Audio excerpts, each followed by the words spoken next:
Hello everyone.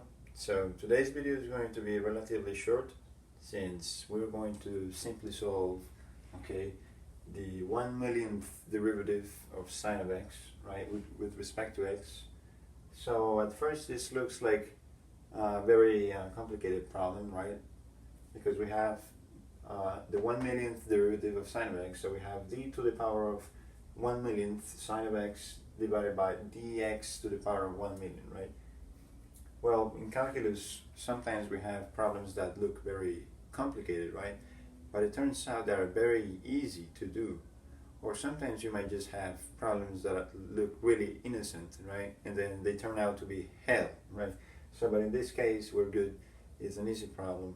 So we're just going to take a look at it, right? So we're going to think about this. It's the 1 millionth derivative of sine of x.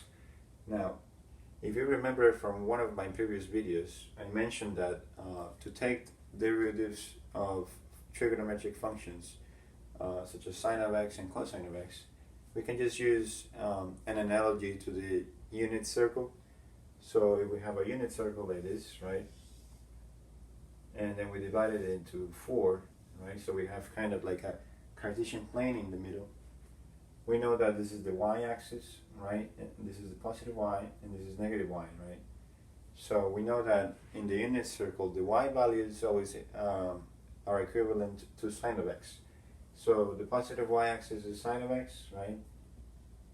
The negative y-axis is negative sine of x. And then the x-axis represents cosine of x, right? So the x values always represent cosine.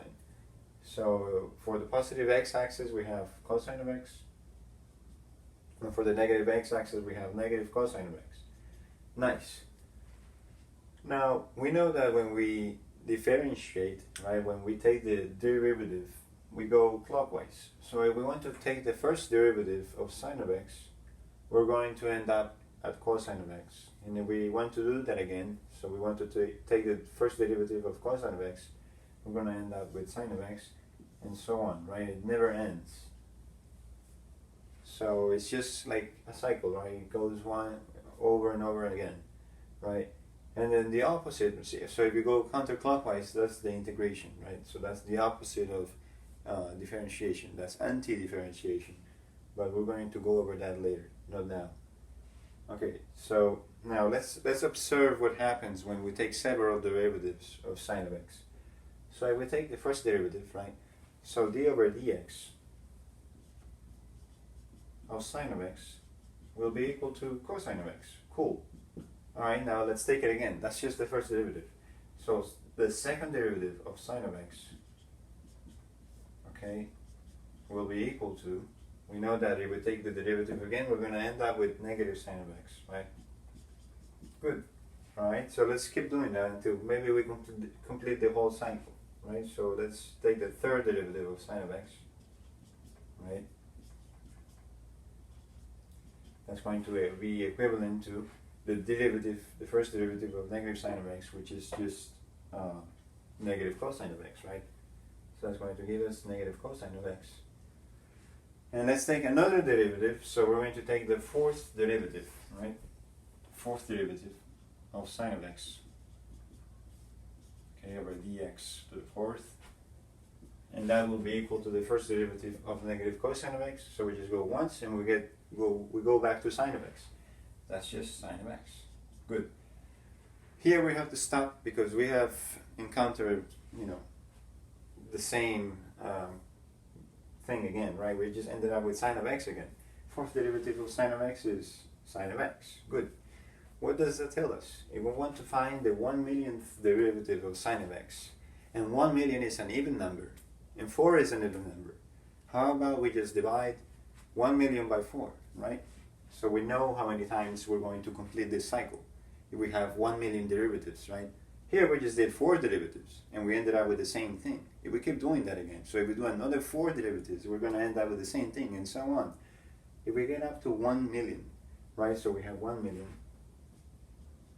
and then let's say we want to divide that by 4 because we know for every 4 derivatives we get to the same thing. So let's divide that by 4, and we get, of course, 250,000. with a remainder of 0. The remainder is very important. The remainder of 0 represents, okay, the value of the derivative. So on the top part of the unit circle, when we have a remainder of 0, okay, it's going to be here. So this is going to be when we have remainder of 0. When we have remainder of 1, it's going to be this. When we have remainder of 2, when we have remainder of 3, and of course we cannot have remainder of 4 because we're divided by 4, right? So if we have a remainder of 0, the 1/millionth derivative of sine of x, okay, with respect to x, will be sine of x, right? It will just be that. So let's just